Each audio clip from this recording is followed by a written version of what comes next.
Mulai.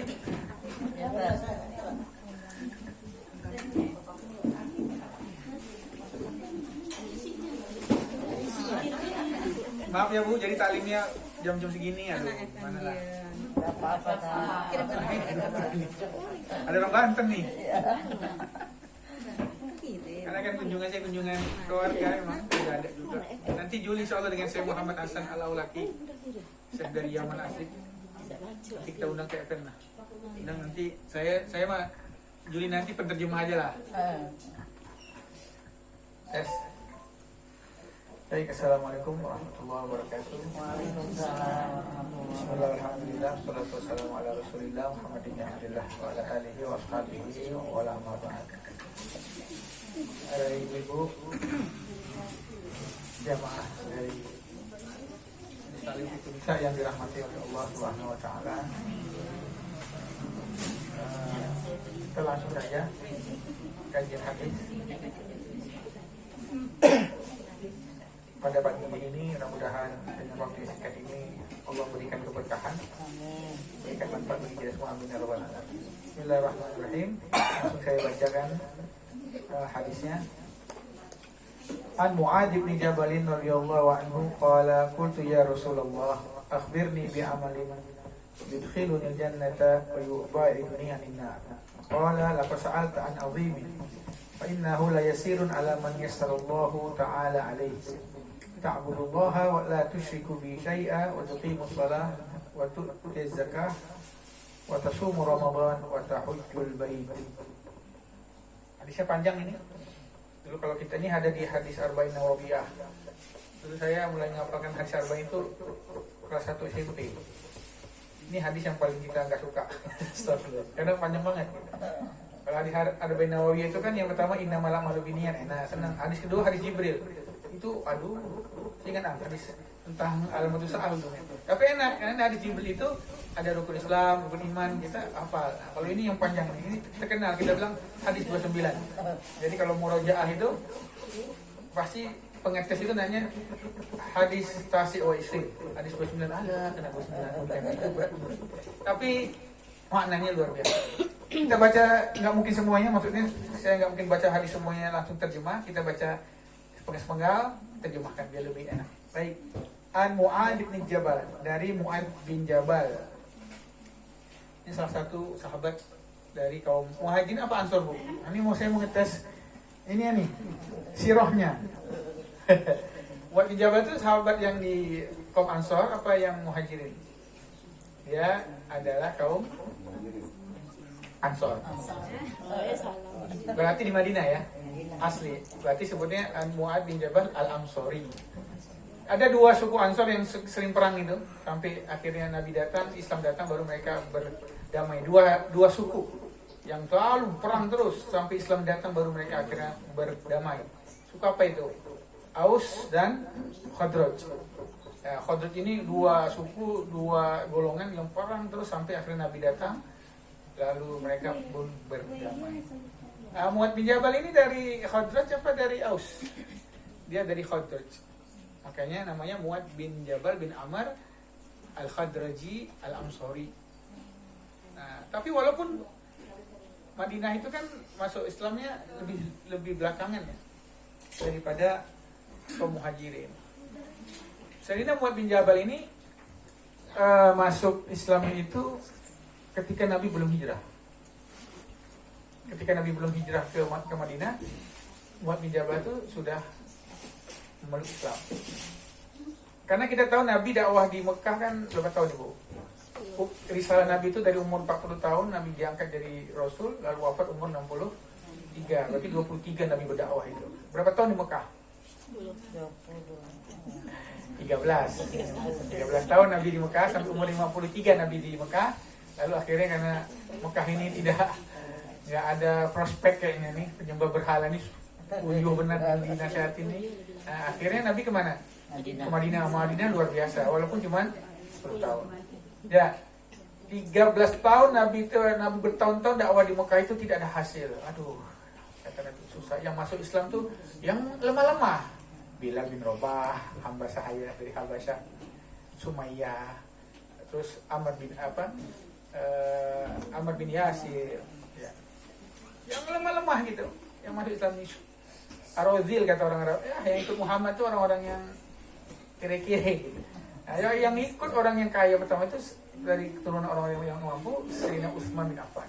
Itu termasuk orang yang mampu lah. Sayyidina Abu Bakar Siddiq, seorang pedagang yang sukses karena teman dekat Nabi sebelum Nabi dekat dari Rasul. Nah, karena untuk mendongkrak dakwah itu Nabi memanfaatkan musim haji.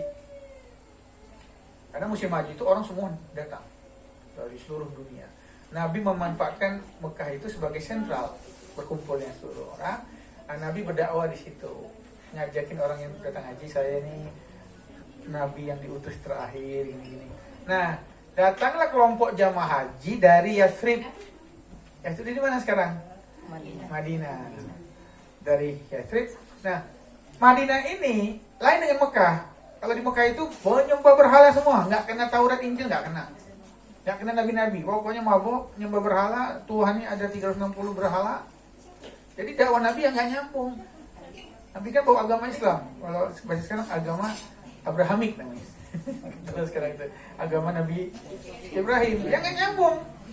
Kalau ibu dakwah sama orang, ibu coba dakwah ke orang Hindu, Buddha, yang nggak nyambung. Jadi kalau kita dengan Kristen nyambung, ayo tinggal kita bahas tentang Trinitas sebentar nggak. Maka Nabi kurang masuk dakwahnya di Mekah. Nah, tapi Nabi tahu ini yang pergi haji orang-orang yang agamanya itu ada dekat dengan Islam, ada yang Kristen pasti juga kan. Haji itu bukan syariat Islam saja kan, orang-orang itu syariat Nabi Ibrahim. Dan Nabi berdakwahlah kepada orang. Nah, di Madinah itu ada 3 suku Yahudi, namanya Bani Qainuqa, terus Bani Quraidah, satu lagi Bani Nadir.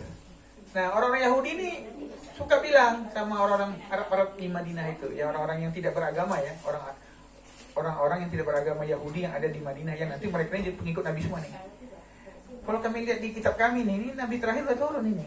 Nah, ciri-cirinya gini-gini. Jadi orang-orang Madinah itu penasaran. Yuk, kita dengar-dengar di Mekah sana ada orang yang sudah mengumumkan diri sebagai Nabi. Maka ketika haji, Nabi datang. Nyambung. Ketika Nabi ajak, saya inilah Nabi terakhir itu. Oh, kata mereka, pantas orang-orang Yahudi yang di tempat kita nih, di Madinah nih, benar, ciri-cirinya udah lengkap semua. Saat itu jumlah mereka tidak banyak, Ibu. Hanya sekitar belasan. Langsung mereka bilang, ya Muhammad, kami membayatmu sebagai Nabi. Itulah dikenal dengan Bai'atul Aqobatul Ula. Di mana itu, Ibu, yang udah haji, ada Jumrah Aqobah. Ingat? Kan ada Ula, Usto, Aqobah. Setan kecil, setan sedang, setan besar kata orang Indonesia itu. Aqobah itu jumroh yang paling ujung. Yang kita kalau dari Arafah kemudian ke Muzdalifah, malam tanggal 10 yang kita lemparkan yang ujung dulu. Disitulah mereka membayat Nabi. Saat itu bayat Nabi itu tidak ada jihad. Hanya kalian beriman pada Allah, tidak mensyirikannya, tidak membunuh, tidak berzina, segala macam. Nah, belasan orang ini membayat Nabi masuk Islam dan siap setia dengan Nabi, tidak syirik pada Allah. Ingat Ibu, saat itu belum ada sholat berjamaah. Karena Isra Mi'raj tuh datang ketika Nabi akan hijrah. Ya, belum ada sholat 5 waktu kalau belum. Hanya akidah dipupuk di situ. Nah, itu namanya Ashab Bai'atul Aqobatul Ula. 16 orang ini pergilah pulang haji ke Madinah, ceritalah sama keluarganya, ceritalah sama tangganya. Oh benar kami, ini kalau bahasa Ketapang ya, benar kami ketemu Nabi itu. Benar ciri-ciri yang dipetik orang Yahudi itu. Orang Yahudi pun ditanya, mana Yahudi yang 3 suku tadi malah nggak mau beriman. Lah ini kan kami tahu dari kalian. Nah, banyaklah mulai masuk Islam situ. Nah, pergi lagi tahun haji yang kedua, 70 orang. Sayyidina Mu'adz bin Jabal yang paling muda di antara 70 orang itu. Saat itu sebutnya Syaban Amrodan. Syab itu apa tiba Syab? Ini bang, ini lulusan Parosdak nih bahasa Arab. Apa bang? Syab itu bang. Syaban. Syaban itu lawannya Syekh. Kalau Syekh itu tua. Kalau Syaban anak muda. Syaban terus Amrodan. Amrod itu apa? Belum ada jenggot. Belum ada jenggot. Waktu itu usia sekitar 18 tahun. Disitulah Sayyidina Mu'adz bin Jabal pas tahun kedua dia berangkat haji, ingin bertemu dengan Nabi SAW. Tapi dia udah Islam, diislamkan oleh ashab yang membayat Nabi yang pertama. Jadi disitulah umur 18 tahun Sayyidina Mu'adz bin Jabal sudah masuk Islam dan membayat Nabi di Aqobatus Tsaniyah. Nah, jadi ada 2 baiat pertama itu. Pertama, di tahun pertama tidak ada jihad di situ, hanya tidak syirik kepada Allah, tidak berzina dan lain segala macam. Nah, tahun kedua baru kami apapun yang kau lakukan ya Rasulullah, kami akan siap membela. Nah, ayo dong ya Rasulullah, hijrah dong. Kami di Madinah ini udah beriman semua kecuali yang Yahudi tadi. Yang Yahudi tadi malah tidak beriman. Nah, datanglah ya Muhammad. Kamu di Mekah ini kan Nabi itu di Mekah luar biasa Ibu ya, di boykot, tidak di blokade, diasingkan di tepi lembah, ditutupi, orang nggak boleh dagang sehingga Nabi itu saking lapar sampai makan daun, bukan lagi daun, kulit kaum kurma itu Nabi makan saking laparnya. Jadi ada lagi sama Nabi, aduh nggak tahan saya ini, aku mesti tahan, tapi aku takut kalian nggak tahan. Kok pergi sana ke Habasyah, di sana ada raja Kristen optik, itu nyambung dengan kita kata Nabi, dakwahnya. Nah, itu raja apa namanya? Siapa namanya? Heraklius. Ya itu Heraklius. Pergi ke sana. Nah, kalau dalam bahasa apa tuh? Ini nggak namanya? Najasyi. Ya, raja Najasyi. Kata Nabi Muhammad, ini orang Mekah nggak nyambung, ini penyembah berhala semua. Kalian pergi ke sana. Nah, hijrahlah ke situ beberapa belas sahabat masuk yang jadi pemimpinnya sepupu Nabi. Namanya Ja'far bin Abi Thalib. Nanti wafat di perang Mu'tah. Jadi putus tangannya sama kakinya. Termasuk yang hijrah ke situ adalah Ummu Habibah dengan suaminya Abdullah bin Amr bin Jahash ke Ethiopia. Ke Ethiopia rombongan ini. Jadi waktu Nabi 13 tahun di Mekah itu luar biasa katanya.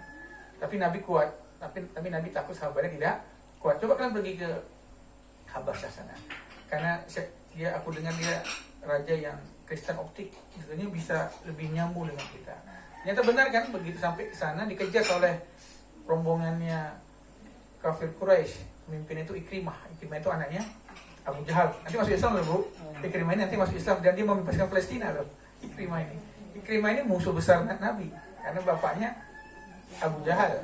Di perang Badar dia tebas itu tangan sahabat Nabi sampai putus. Tapi ingat nanti dia sebelum mati, sebelum wafat, dia di panglima yang membebaskan Masjid Aqsa. Itulah takdir orang Bu ya, kita nggak tahu. Dikejar di situ. Alhamdulillah Ja'far dan sahabatnya sudah masuk ke kerajaan. Lalu mereka mengatakan, ini kaum yang lari dari agama nenek moyang kami. Kata Najasyi, tunggu dulu.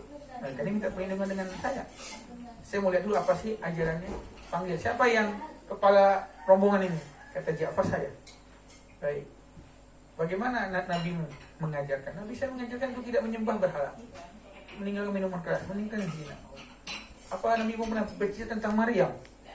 Oh ya, Nabi kami bercerita tentang Maryam. Tolong bacakan surat Maryam. Bacakan tentang Maryam. Dibaca surat Maryam. Itu nangis Najasyi. Perbedaan antara agamaku dan agamamu sangat tipis. Demi Allah nggak akan saya salahkan ini. Walaupun kalian orang Quraisy ditebusan gunung emas, nggak. Nah, itu aman tuh sahabat Nabi. Tapi Ummu Habibah ini suaminya malah masuk Kristen. Karena dia Habasyah itu daerah Kristen. Dan mati dalam keadaan minum. Nah, tinggallah Ummu Habibah yang menjanda dan bingung. Dan sahabat saat itu sudah ke Madinah semua. Nabi pun nyuruh udah ke Madinah semua. Ummu Habibah sendirian berada di Ethiopia. Akhirnya dilamar oleh Nabi SAW. Dinikahi oleh Nabi SAW. Diberi kehormatan seperti itu. Ya kalau saya panjang nih Bu, nanti nggak bisa habis kita hadis ini. Siroh ke hadis ke gitu. Nah jadi saya kembali ke Mu'adz bin Jabal tadi. Jadi saya Mu'adz bin Jabal masuk Islam sebelum Nabi hijrah ke Madinah dan membaiat Nabi di bai'ah Aqabatus Tsaniyah. Membaiat bahwa kami beriman dan kami akan menunggu ya Rasulullah kapan kau hijrah ini. Akhirnya kata Nabi, nggak ada perintah, gimana? Itulah Nabi itu. Kalau ikutin nafsu sih kata Nabi, saya tahu hari ini gak nih hijrah nih. Dan tahu di Madinah juga banyak apa yang beriman, apa yang di Mekah nggak bisa bikin waktu, tapi nggak ada perintah dari Allah gimana? Nah mereka minta dikirimkan guru ngaji yang mengajarkan mereka Al-Quran, karena wahyu kan belum putus itu, masih berlanjut terus. Nah, jadi ya Rasulullah dulu kan nggak ada ya Bu, ini ayat baru, mana ada lagi? Jadi harus tolong kirimkan kami guru ngaji. Nah, siapa yang dikirim oleh Nabi guru ngaji? Namanya Sayyidina Mus'ab bin Umair. Bapak ibu yang umroh atau yang haji ziarah ke Makkah Uhud.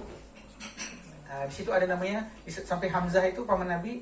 Ya, kalau Uhud itu terkenal memang Sayyidina Hamzah ya, paman Nabi yang wafat syahid di situ ya, dengan tragis ya wafatnya itu. Tapi kita harus kenal juga di samping beliau itu. Namanya Mus'ab bin Umair, pengusaha sukses. Tapi dialah yang sama Nabi kau berangkat ke Madinah. Ya baik Rasulullah. Ditinggalkannya Bu bisnisnya. Ditinggalkan hartanya jadi guru ngaji. Dan meninggalnya saat perang Uhud nggak punya kain kafan. Itu Mus'ab bin Umair adalah pengusaha sukses yang akhir hidupnya memilih jadi guru ngaji yang wafatnya nggak punya kain kafan. Mukanya ditutup, kaki terbuka. Karena saat itu 70 sahabat wafat pada saat perang Uhud. Krisis kain kafan. Kain kafan bukan sekarang ibu kan? Ya Allah, kain zaman Nabi itu, wah kain zaman Nabi itu susah. Jadi sahabat nanya, ya Rasulullah, ada 70 sahabat kita yang wafat ini. Ditutup kakinya, kepalanya nampak. Tutup kepalanya, kakinya terbuka. Gimana ya Rasulullah? Kata Nabi, tutup kakinya dengan jerami mukanya. Nah, Mus'ab bin Umair ini yang didahulukan dimasukkan ke liang lahat karena dia hafalannya paling banyak. Jadi kalau tertib masuk kuburan itu lihat yang hafalannya paling banyak. Masalah kita nih hafalan banyak udah hilang. Itu nggak berlaku bagi yang hilang Bu ya. Jadi saya ini pernah hafal 17 juz, sekarang udah hilang kan. Juz sama aja ingat. Nah itu saya ingin kita mengenal Sayyidina Mu'adz bin Jabal. Beliau dari suku Ansor, dari Khazraji, masuk Islam umur 18 tahun. Syaban Amrodan, yang masih muda nggak ada jenggot, dan beliau wafat juga di tahun 18 Hijriah dengan usia sangat muda. Ada yang katanya 34 tahun, ada yang katanya 36 tahun. Terkena pandemi. Ya wafatnya beliau kena taun. Ya. Kita singkat lah tentang Mu'adz ini biar kita lebih mengenal sahabat Nabi Sallallahu Alaihi Wasallam. Sayyidina Mu'adz ini karena dia alim, dia masih muda, ya dia masih muda, dia masuk Islam umur 18 tahun, kemudian setelah itu Nabi hijrah ke Madinah, beliau masih sangat-sangat juga muda, sehingga sahabat yang muda-muda ini yang menjadi asisten Nabi untuk hal-hal yang sangat-sangat penting. Dan terakhir itu dia diutus oleh Nabi ke Yaman. Ibu, kalau ibu kayak saya nih orang lulusan Yaman, sanad saya itu ke Sayyidina Mu'adz bin Jabal. Karena Nabi kirim ke Mu'adz, pergilah ke ahlul Yaman, itu orang-orang yang hatinya kata Nabi, ajarkan mereka kitab pada Allah. Itulah kalau kita baca istihad itu. Ya Mu'adz, apa yang kau ajarkan kepada orang Yaman? Dia bilang kitabullah, saya akan ajarkan Al-Quran. Kalau mereka bertanya, saya akan kasih hukum Al-Quran. Kalau tidak ada dalam Al-Quran, apa yang akan kau lakukan? Saya akan melihat, saya akan istihad. Saya melihat perkataanmu ya. Itulah yang diawali dengan istihad itu. Itu Sayyidina Mu'adz bin Jabal. Alim, pintar. Ulamanya sahabat. Nah beliau belajar akhirnya ke Yaman, cuma Nabi udah pesan, Mu'adz, selamat berangkat ke Yaman. Cuman kau tahun depan gak akan ketemu dengan saya. Kata Nabi, demi Allah akan datang suatu masa orang itu rela menghabiskan uangnya beribu-ribu dinar demi ketemu saya. Mu'adz nangis, tahu Nabi gak panjang lagi umurnya. Karena itu saat itu Mu'adz diutus ke Yaman, Nabi sudah Fatu Makkah. Jadi Nabi kan dari Fatu Makkah hanya beberapa bulan. Benar, Sayyidina Mu'adz bin Jabal berangkat ke Yaman setahun dia pulang ke Madinah. Ya dulu kan gak ada kabar telegram atau gak ada Bu. Nah, dia pulang ke Madinah, Nabi sudah di dalam makamnya, udah di kuburan. Tuh nangis luar biasa. Padahal dia asli mana? Mu'adz itu Madinah. Asli mana dia? Madinah. Tapi dia nggak kuat.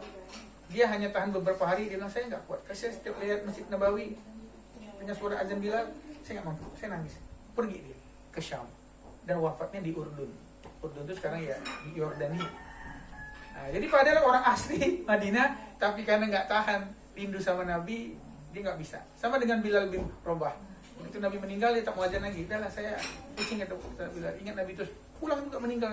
Jadi banyak sahabat itu yang meninggalkan Madinah karena kesedihan mereka ditinggal Nabi SAW. Itu yang membuat akhirnya hadis itu kemana-mana ibu, hadis itu. Nah, kayak dulu kalau belajar di Madinah jangan dianggap udah hebat. Banyak sahabat tuh ada yang ke Irak, ada yang ke sana. Imam Syafi'i itu nyari ilmu tuh bukan hanya di suatu tempat. Dari Imam Malik dia dapat Imam Malik, sanadnya semua ke ulama, ke sahabat yang ada di Madinah. Abdul bin Abbas semua tuh di Madinah. Imam Syafi'i lari-lari belajar ke Imam Malik, dia ke Irak juga asalnya. Kemudian dia terakhir mana? Imam Syafi'i Mesir. Karena itu banyak sahabat juga, Amr bin Auf itu gitu. Jadi hadis itu mana-mana. Sampai akhirnya Umar bin Khattab bikin keputusan, nggak boleh lagi ya hijrah. Karena kemana-mana ini takut gitu. Kata Umar bin Khattab seperti itu. Itu kita bicara tentang Sayyidina Mu'adz bin Jabal. Nah, ini saya bacakan beberapa fadilah daripada Sayyidina Mu'adz bin Jabal supaya kita semangat untuk pemuda. Qala Sahal bin Abi Hasamah, ini seorang tabi'in mengatakan, wa kana alladhi yaftuna ala ahdi Rasulillah sallallahu alaihi wasallam salasa minal muhajirin, Umar wa Utsman wa Ali wa salah satu minal ansar Ubay bin Ka'ab wa Mu'ad wa Zaid. Walaupun sahabat Nabi itu hafal Quran, hidup dengan Nabi, enggak sembarangan beri fatwa, Ibu. Ini untung-untung kembali ke akon dan sunnah. Lo siapa? Sahabat Nabi itu sahabat Nabi itu dengar hadis langsung dari Nabi, tapi belum tentu mereka berani berfatwa. Maka Abu Hasamah mengatakan hanya ada 3 sahabat yang berani berfatwa pada zaman Nabi SAW. Yang Nabi bilang, kalau ada apa-apa tanya sama dia. Siapa itu? 3 dari Ansor, 3 dari Muhajirin. Yang dari kaum Muhajirin 3 saja. Ini yang berani fatwa ini. Kalau ditanya ilmu tuh jawab gitu. Kalau yang lain, Allah alam, kau tanya Nabi jawab. Siapa aja yang dari Muhajirin? Pertama Umar, kedua Utsman, 3 adalah Ali. Bagaimana Sayyidina Abu Bakar Siddiq? Nggak mau, Pak. Sayyidina Abu Bakar Siddiq itu nggak mau. Dia saking takutnya itu. Sehingga ketika para sahabat memerangi Nabi palsu, Musailimah al-Kadzdzab di Yamamah, Riyadh sekarang, kota Riyadh itu. Yang banyak hufaz, orang hafiz Quran yang wafat. Umar kan minta Al-Quran dijadikan mushaf, lembar-lembaran. Sayyidina Abu Bakar Siddiq nggak mau, enggak. Aku nggak mau melakukan yang Nabi nggak lakukan, nggak berani saya. Si Umar terus, ini khair, ini baik terus. Ya udahlah kata Siddiq. Emang Sayyidina Abu Bakar Siddiq itu sangat menghindari berfatwa, nggak mau. Tapi kalau iman boleh diadu ya. Beliau imannya yang paling kuat. Hingga kalau nyatanya Syiah itu kafir karena mengingkari persahabatan Abu Bakar Siddiq. Karena dia ada di Al-Quran. Yang 2 orang bersama Nabi di gua Hira, gua Sur. Di gua Sur. La tahzan innallaha ma'ana. Jadi kalau dia mengingkari sahabat yang lain Syiah terserahlah. Tapi ketika dia mengingkari sahabatnya Abu Bakar Siddiq, itu bisa kufur. Apalagi surat Al-Lail wa sayujannabu atqa alladhi yu'ti malahu zakah, itu Sayyidina Abu Bakar Siddiq yang menghabiskan hartanya semua untuk jihad, untuk disedekahkan. Nabi bilang, hari ini siapa yang mengunjungi orang sakit? Ya Rasulullah. Hari ini siapa yang ngasih makan? Ya Rasulullah. Oh, bukan terus. Kata Umar, terus aku nih katanya. Hari ini siapa yang ngantar jenazah? Saya Rasulullah. Kata Umar. Nanti lihat aku kalah Abu Bakar. Nah, beberapa minggu kata Nabi, ayo kita mau ada perang ini jihad, siapa yang infakkan hartanya? Ini saat aku ngalahkan dia, kata Umar. Banggalah Umar tuh. Berapa Umar yang kau sumbangkan? Setengah dari harta saya ya Rasulullah. Terus apa yang kau tinggalkan untuk keluargamu? Ya seperti yang aku berikan ini. Kalau hartanya 1M, 500 juta, berarti untuk keluarga 1 juta. Oh, jadi kau tinggalkan keluargamu seperti yang kau sedekahkan? Iya Rasulullah. Abu Bakar, apa yang kau tinggalkan? 0. Aku hanya meninggalkan Allah dan kata Umar, udah aku putus asa. Setelah itu kata Umar, aku nggak mau diikut lagi sama apa? Nggak mau ghibtoh lagi. Ghibtoh itu hasut tapi bukan iri ya. Ghibtoh itu kita iri tapi tidak berangan-angan, nikmat orang itu hilang. Saya iri sama Bang Edi misalnya, oh Bang Edi Masya Allah, saya iri, tapi saya tidak ingin nikmat Bang Edi itu hilang. Tapi kalau saya ingin seperti dia,